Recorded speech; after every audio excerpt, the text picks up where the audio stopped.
Hello everyone. Standard 12 में accounts में आज हम हमारा जो चैप्टर नंबर 3 है जो गुडविल है वो हम स्टार्ट करने वाले हैं। So let's get start. अब यहाँ पे सबसे पहले हमारे यहाँ पे चैप्टर क्या है, वैल्यूएशन ऑफ गुडविल।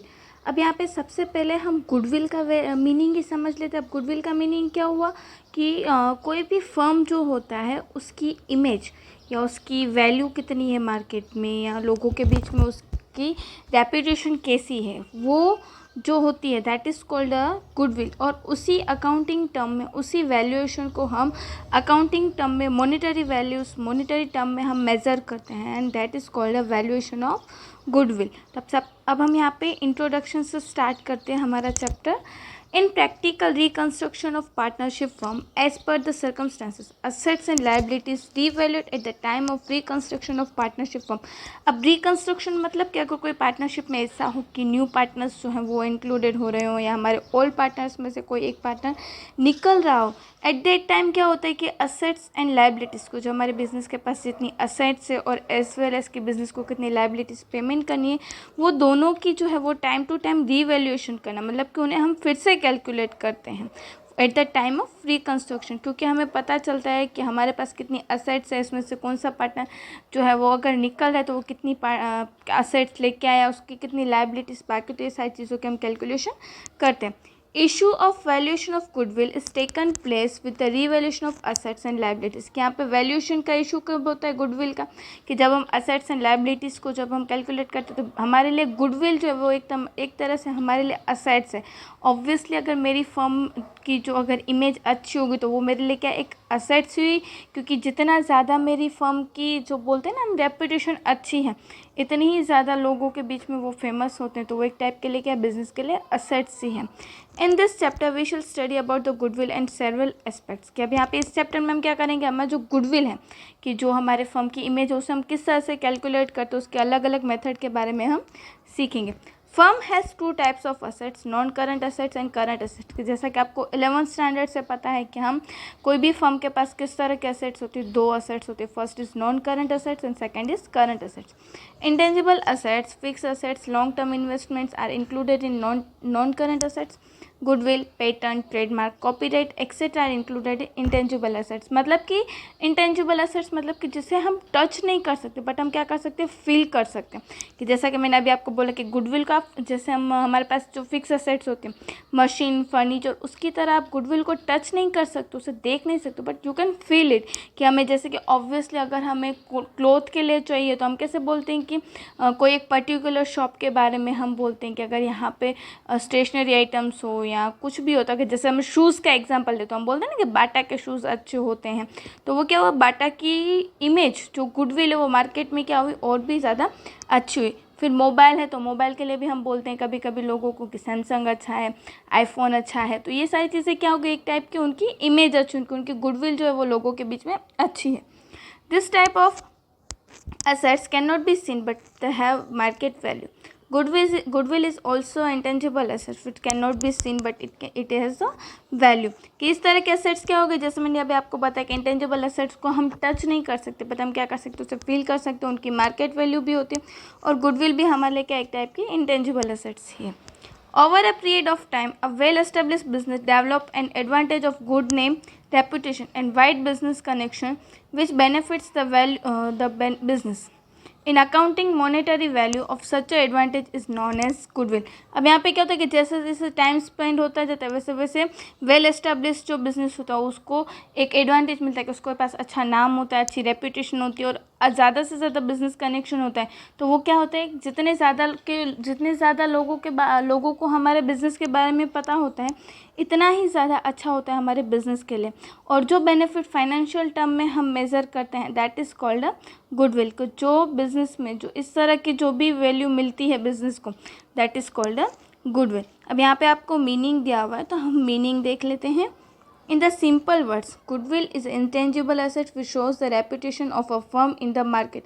अब goodwill का सिंपल मीनिंग बताए तो क्या होता है कि एक असेट्स है कि जिसके थ्रू हमें रेपुटेशन कितनी है मार्केट में, कितनी उसकी वैल्यू वो हमें पता चलती है।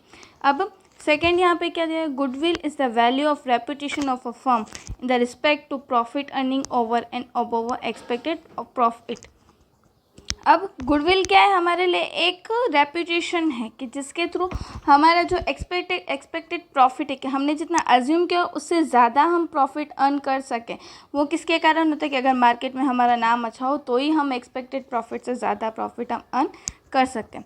A firm has goodwill which has the capacity to earn more profit than the common profit, and it is due to reputation, specific stable customer and other reason।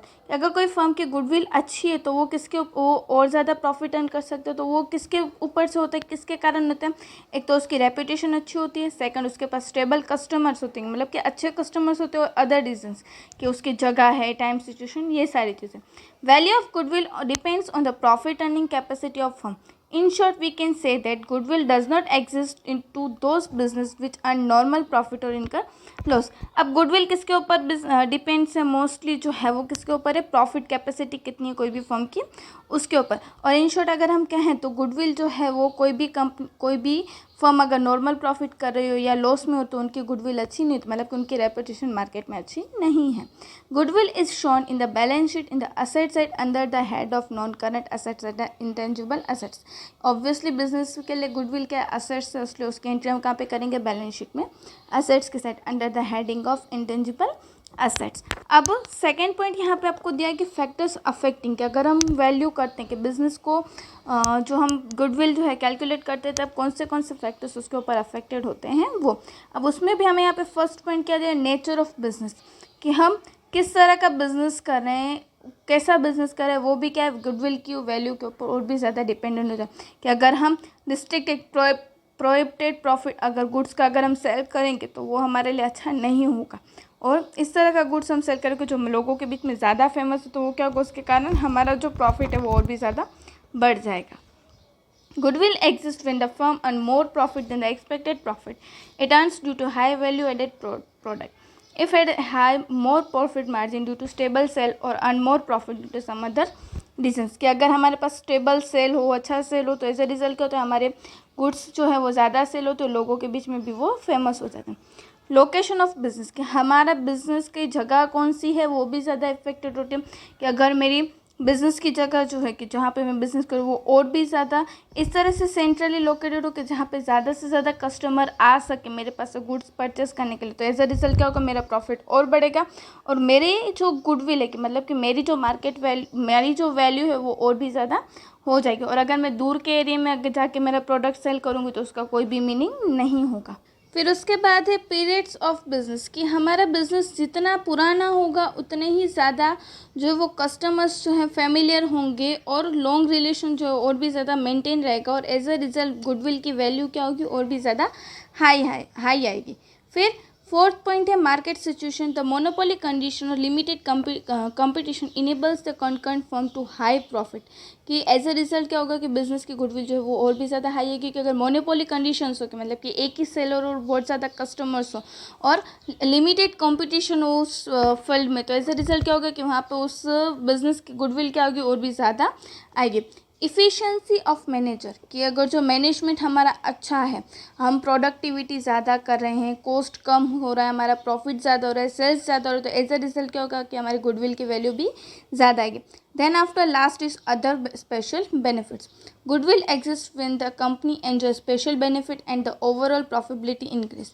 For example, if a company can acquire license, patent or trademark or earn more profit, has been earning more profit, it is a value of higher goodwill. कि अगर कोई special benefit उसके पास हो कि company licence ले लिया, उसके पास एक ट्रेडमार्क हो कि हम इस प्रोडक्ट का जो सेल कर रहे हैं, तो इससे रिजल्ट क्या होगा कि उसकी वैल्यू क्या हो जाएगी, और भी ज़्यादा आएगी। Apart from the above factors, after sales service, past achievement of a firm, good labor relations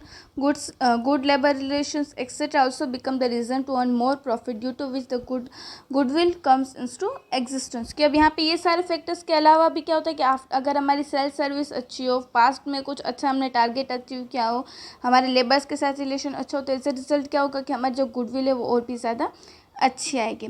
अब सेकंड, उसके बाद आपको एक क्वेश्चन ये आएगा कि हम गुडविल की वैल्यू क्यों करते हैं, ऐसी कौन सी ज़रूरत जो वो हमें आ जाती है कि हम जो गुडविल की वैल्यूएशन हमें करने की पड़ती है। तो अब यहाँ पे आपको पॉइंट्स दिए गए 6 पॉइंट्स के एट द टाइम जो है वो हमें क्या करना पड़ता है, गुडविल के वैल्यूएशन जो वो करनी पड़ती है। The need of valuation of goodwill arise at the time of sale of business in the context of company. The need of valuation goodwill arise at the time of amalgamation and absorptions. अब यहाँ पे amalgamation and absorptions का meaning क्या हो कि अगर दो company साथ में मिलके अगर एक न्यू बिजनेस कर रहे हो, या तो फिर एक कंपनी जो है वो दूसरी कंपनी में मिलके एक न्यू ही कंपनी जनरेट कर रहे हो, तो ये सारी चीज़ों के कारण कंपनी फॉर्मेट में ज़रूरत पड़ती है. बट अगर हम वैल्यू जो है गुडविल के कब करते हैं, पार्टनरशिप फर्म में, तो जब हमारा जो बिज़नेस है वो सेल होने वाला हो तब. अब यहाँ पे कौन सी सिचुएशंस ऐसी है वो हम देख लेते हैं. Change in the profit sharing ratio among the existing partners, कि अगर कोई पार्टनर्स के बीच में प्रॉफिट शेयरिंग रेशियो डिस्ट्रीब्यूशन जो है वो चेंज हो रहा हो, तब हम क्या करते हैं, जो गुडविल है उसकी हम वैल्यूएशन करते हैं. अगर कोई न्यू पार्टनर आ रहा हो तब हम गुडविल की वैल्यूएशन करते हैं. अगर हमारा कोई पार्टनर जो वो निकल रहा हो तब हम वैल्यूएशन करते हैं गुडविल की. अगर कोई पार्टनर की डेथ हो जाती हो, और अगर कोई हमारी जो पार्टनरशिप फर्म है वो कंपनी फॉर्मेट में चेंज हो जाती हो, और या तो फिर अमलगमेशन होता है कि दो पार्टनरशिप फर्म मिल के एक न्यू ही पार्टनरशिप फर्म जो है वो बनाए, that is called the amalgamation. आपको याद रखना अमलगमेशन का मीनिंग क्या होता है कि two partnership join to start a new firm, कि अगर कोई दो पार्टनरशिप मिल के न्यू पार्टनरशिप फर्म जो है बनाते हो तब हम क्या करते हैं, गुडविल जो है उसकी वैल्यूएशन करते हैं. आज के इस वीडियो में हमने देखा कि गुडविल का मीनिंग क्या होता है, उसके कौन से फैक्टर्स अफेक्टेड हैं, एज वेल एज उसकी गुडविल की वैल्यूएशन की हमें ज़रूरत कब पड़ती है वो. इन द नेक्स्ट वीडियो हम मेथड्स जो हैं कि अगर हमें गुडविल कैलकुलेट करनी है तो कौन सी मेथड्स हम फॉलो करेंगे वो हम देखेंगे. Thank you.